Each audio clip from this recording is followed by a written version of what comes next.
A paz do Senhor, meus irmãos, Deus abençoe a todos. Quero trazer hoje uma reflexão para os irmãos sobre uma pregação que eu já fiz há muito tempo atrás e que veio através de uma reflexão que eu estava tendo, a qual Deus me deu um direcionamento, né? E a pregação foi em cima de 1 Coríntios capítulo 13, verso 13, a qual fala: assim permanecem agora estes três, a fé, a esperança e o amor. O maior destes, porém, é o amor. A palavra de Deus, ela vai nos dizer que Deus, ele nos dá meios para que nós venhamos ficar firmes na caminhada de fé. Por quê? Por causa que no mundo nós teremos muitas aflições, mas a gente tem que ter bom ânimo, pois ele venceu o mundo. E eu me senti muito inspirado pelo meu pastor, depois que ele fez uma pregação em Mateus no capítulo 22, que fala sobre o casamento entre o noivo e a noiva. E muitas das questões que ele abordou me fez lembrar até de uma passagem a qual me dá muita esperança. E fé, esperança e amor. E acabou que eu quis me aprofundar em uma área que diferente das quais eu sempre abordei em relação a esses três pontos, na qual a gente precisa pensar que esses pilares, eles têm uma particularidade em cada um deles. A fé, ela vem para nos sustentar durante a nossa caminhada. A fé, ela é imprescindível para a vida cristã. Não pode faltar fé em mim e em você na nossa caminhada cristã, certo? E por isso a gente precisa entender o quão especial é ter fé. Sem fé ninguém verá a Deus, sem fé é impossível agradar a Deus. Fé é aquilo que nos dá capacidade de acreditar ainda que a gente não vê. E é por isso que em 2 Coríntios, no capítulo 13, no verso 5, Paulo fala: examinem-se para ver se estão na fé, provem a vocês mesmos. Não percebem que Cristo Jesus está em vocês, a não ser que tenham sido reprovados. Paulo, ele vai falar, ele vai advertir, ele vai instruir. A fé precisa ser examinada. Por quê? Porque a fé a gente pode acabar perdendo. A gente pode acabar diminuindo na fé. A gente precisa ter um especial cuidado com a nossa fé, com aquilo que nos dá a certeza da nossa salvação. A fé, ela precisa ser cuidada, ela precisa ser examinada, por causa que ela pode justamente enfraquecer, ela pode se esfriar. Em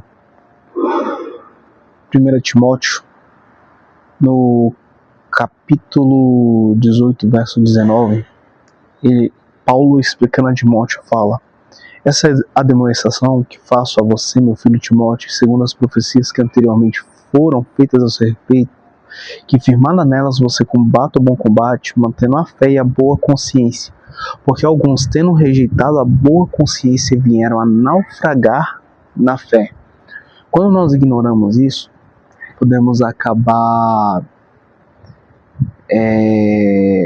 caindo numa falha que muitos, na qual já pisaram nessa terra, na qual já conheceram a Cristo verdadeiramente, podemos acabar cometendo a mesma falha que eles cometeram, que é justamente a falta de cuidado com a própria fé.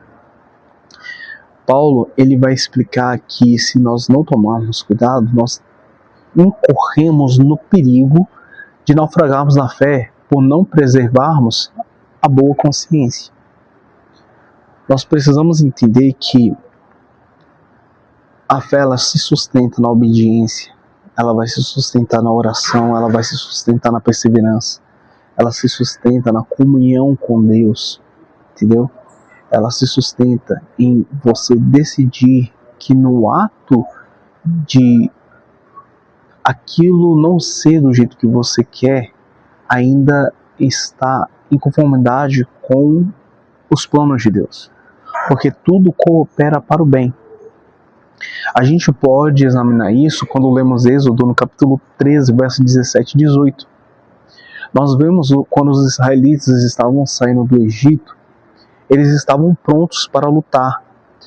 É falado, quando o faraó deixou sair o povo, Deus não o guiou pela rota da terra dos filisteus, embora fosse o caminho mais curto, pois disse, para que em caso de guerra não se desanimem e voltem para o Egito. Assim Deus fez o povo dar a volta pelo deserto, seguindo o caminho que leva ao Mar Vermelho. Os israelitas saíram do Egito preparados para lutar. Percebam que Deus poderia muito bem ter levado os israelitas pelo caminho que era mais curto, pelo caminho que era mais próximo, mas Deus não faz isso. Deus, ele leva pelo caminho mais longo, mas eles estavam prontos para lutar. Eles estavam preparados para lutar. Eles tinham armas.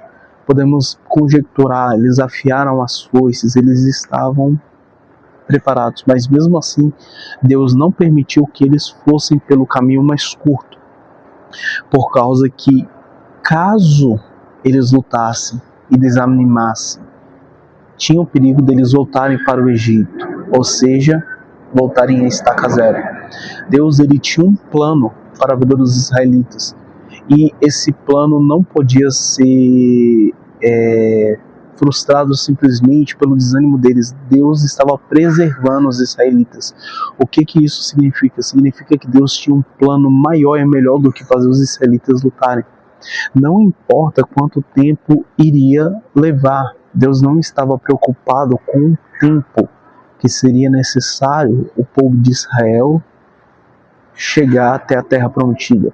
Deus estava muito mais preocupado com a fé deles. Deus estava muito mais preocupado com eles do que quanto tempo iria levar. Isso não importa para Deus. Deus, ele se importa muito mais com você do que quanto tempo vai levar até chegar em algum lugar.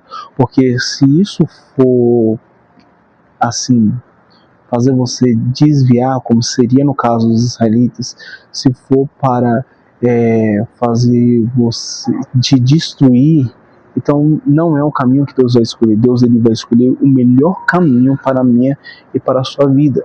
E isso a gente precisa aprender, entender e internalizar profundamente, porque isso é o que vai nos ajudar a preservar a boa consciência nos dias difíceis. Isso é o que vai nos ajudar a entender que cumprir os propósitos do Senhor, ainda que doa, é o melhor caminho a se seguir, pois Deus, ele tem um plano muito bom para mim e para você. Deus, ele nunca prometeu que, pelo fato de nós sermos cristãos, a gente iria ficar isento de lutas nesse mundo. Na verdade, muito pelo contrário, ele falou que justamente por nós sermos quem somos, luz do mundo, sal da terra, nós estaríamos muito mais sujeitos a aflições. Por quê? Porque antes de nós sermos rejeitados pelo mundo, eles rejeitaram o nosso próprio Senhor Jesus. Entende? Então, a gente precisa estar bem ciente dessa questão. Deus nos deu a honra não só de sermos salvos, mas também de sofrermos como ele sofreu. E isso tem que nos dar capacidade de entender que de alguma forma colabora para o nosso bem, colabora para o meu e para o seu bem. Isso é o melhor de Deus para mim e para a sua vida. Nós temos que ter a capacidade de entender que isso nos capacita a viver o melhor de Deus e a valorizar aquilo que Deus pôs em nossas mãos. A esperança, ela que é citada em 1 Coríntios, capítulo 13, verso 13, ela é muito mais do que um pensamento positivo. Ela é mais firmada na certeza das promessas do nosso Senhor. Deus, ele veio para nos ensinar que precisamos ter uma esperança firmada nele. A esperança, como é dito em Provérbios, a esperança tardia ela faz adoecer o coração. Muitas pessoas elas acabam estando cansadas emocionalmente por causa que elas esperam durante muitos anos. Elas acabam esperando respostas, elas esperam cura, esperam mudança, esperam restauração, esperam uma direção. Entende? Muitas vezes essa resposta ela demora para vir, entende? E já é uma coisa que foi alertada pela palavra do Senhor. A esperança tardia, ela faz adoecer o coração. E geralmente a dor, a pior dor, é aquela dor silenciosa que ninguém consegue ver. É a dor silenciosa que ninguém percebe, né? Muitas vezes as pessoas que estão ao nosso lado não conseguem nem imaginar o tamanho da luta a qual nós estamos passando. E é por isso que nós precisamos muito bem olhar para o que Deus fala em relação a isso. Deus ele nos dá um caminho de paz justamente para que nós venhamos conseguir ter esperança e conseguir nos sustentar em meio à dor. Sustentar no meio da espera. Em Romanos, no capítulo 3, no verso 11, vai nos falar: façam isso, compreendendo o tempo em que vivemos. Chegou a hora de vocês despertarem do sono, porque agora a nossa salvação está mais próxima do que quando cremos. A noite está quase acabando, o dia se aproxima. Portanto, deixamos de lado as obras das trevas, revistamo-nos da armadura da luz. Vivamos decentemente como a luz do dia, não em orgias e bebedeiras, não em imoralidade sexual e devassidão, não em desavença e inveja. Ao contrário, revistam-se do Senhor Jesus Cristo e não fiquem pensando em como satisfazer os desejos da carne. Paulo ele vai nos lembrar, nós estamos mais perto de chegarmos lá do que no início, estamos mais perto. Nós precisamos esperar só mais um pouquinho para que finalmente nós venhamos ver aquilo que tanto nós esperamos ser de fato cumprido. Deus, ele tem um caminho bom para mim e para você, só que nós precisamos saber aguardar e nos sustentarmos em meio ao processo.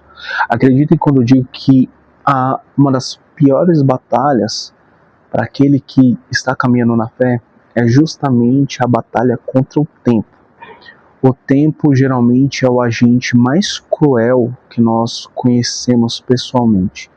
Geralmente poucos são aqueles que conseguem se sustentar em meio à luta contra o tempo. O tempo ele nos faz errar, o tempo ele nos faz tropeçar e o tempo nos faz esquecer. Então a gente precisa ser relembrado constantemente para que nós não venhamos falhar. Por causa que é justamente isso a esperança, é saber esperar e saber e continuar acreditando enquanto se espera. Deus ele nos dá grandes promessas. E muitas vezes essas promessas são para reavivar a esperança que há dentro de nós. E uma das promessas do nosso Senhor, e a qual eu considero uma das mais divertidas até, que é falada, é aquela que está em Isaías capítulo 25, versos 6 ao 8, que é dito: e o Senhor dos Exércitos dará neste monte a todos os povos uma festa com carnes gordurosas, uma festa com vinhos puros, com tutanos gordos e com vinhos puros bem purificados. Neste monte ele acabará com o pano que cobre todos os povos e com o véu que está posto sobre as nações. Tragará a morte para sempre, e assim o Senhor Deus enxugará as lágrimas de todos os rostos e tirará de toda a terra o vexame do seu povo, porque o Senhor falou. Em outra tradução, o nosso Senhor prometeu. Deus ele nos dá uma promessa assim poderosa, e eu fico alegre toda vez que eu leio isso, porque é divertido pensar que um dia a tristeza do nosso rosto será enxugada. É divertido e alegre pensar que um dia toda dor será compensada e que um dia, como gesto de comemoração, o nosso Senhor estará conosco, assentado à mesa, e todos nós comeremos carnes gordurosas, beberemos vinhos deliciosíssimos, vinhos puros, bem purificados, como é dito a palavra do Senhor. Isso é o que nos dá verdadeiramente a esperança. E finalmente, a gente chega na questão do amor. E aqui a gente consegue levantar justamente a questão principal: fé, esperança e amor. Esses três, e o maior destes é o amor. Por que o amor é maior do que a fé e do que a esperança? A resposta disso está no próprio capítulo de 1 Coríntios, capítulo 13. Ele vai falar: se eu falar as línguas dos homens e dos anjos e não tiver amor, serei como sino que ressoa, ou como símbolo que retine. Se eu tiver o dom de profecia, souber todos os mistérios e todo o conhecimento, e tiver uma fé capaz de mover montanhas, mas não tiver amor, nada serei. Se eu der aos pobres tudo o que possuo e entregar o meu corpo para que eu tenha de me gloriar, mas não tiver amor, nada disso me valerá. O amor é paciente, o amor é bondoso, não inveja, não se vangloria, não se orgulha, não maltrata, não procura os próprios interesses, não se ira, não guarda rancor.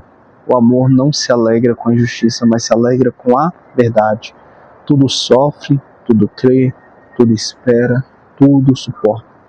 O amor nunca perece, mas as profecias desaparecerão, as línguas cessarão, o conhecimento será deixado para trás, pois em parte conhecemos e em parte profetizamos. Quando, porém, vier o que é completo, o que é em parte será deixado para trás.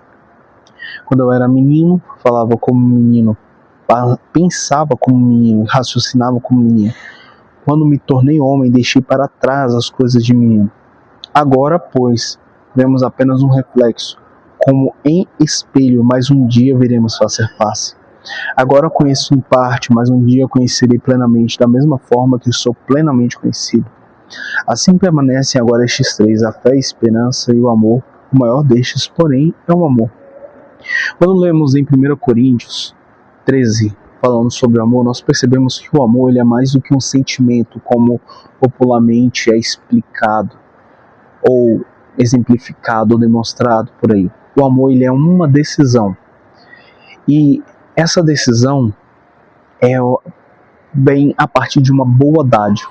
O que lemos aqui agora são coisas extremamente boas que só é possível vindo do próprio Deus, pois toda boa dádiva vem do Senhor.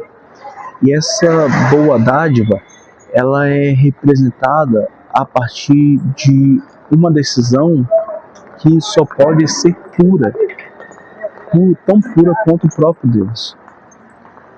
O amor é maior do que a fé e do que a esperança por isso, pois a gente tem fé por algo que a gente ainda não vê.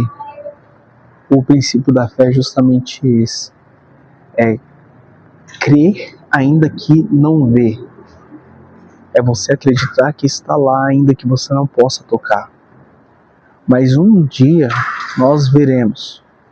Um dia nós verdadeiramente tocaremos.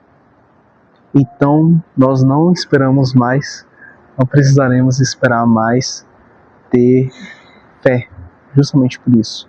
Pois aquilo que nós acreditamos será concretizado na realidade. Nós esperamos pela chegada do nosso bom Deus. Nós esperamos por nova terra, novos céus. Nós temos esperança que um dia sentaremos à mesa, outro dia nós não teremos mais esperança, pois de fato estaremos sentados à mesa com o nosso Deus, com o nosso Senhor e com o nosso Salvador. É isso que o versículo 12 vai falar. Agora, pois, vemos apenas um reflexo como um espelho, mas um dia veremos face a face. Agora eu conheço em parte, mas um dia serei plenamente conhecido da mesma forma. Então, assim, nós estamos tendo fé e esperança para um dia nós não termos mais, pois de fato será concretizado. O amor, porém, é diferente. Deus é amor. Nós estamos falando da própria essência do nosso Deus. O nosso Deus estará vivendo conosco na essência dele mesmo, que é o amor perfeito, o amor diferente, o amor que é diferente de tudo aquilo que nós conhecemos agora. Nós conhecemos em parte. Um dia conheceremos plenamente esse Deus de amor. Eu espero que essa palavra possa abençoar a sua vida, assim como eu sou muito abençoado em pensar que um dia não precisarei mais de fé e esperança, pois estarei com meu Deus face a face. Esse vídeo é um vídeo simples, pois eu não pretendo editar, ficar fazendo corte, edições mais elaboradas, até porque no futuro eu pretendo ter vídeos assim, mas na falta, pela tanta falta de tempo quanto falta de recursos, eu só quero ter o prazer de pregar e falar da palavra do Senhor. Eu espero que esse vídeo possa abençoar a sua vida e te direcionar para mais perto de Deus. Deus te abençoe.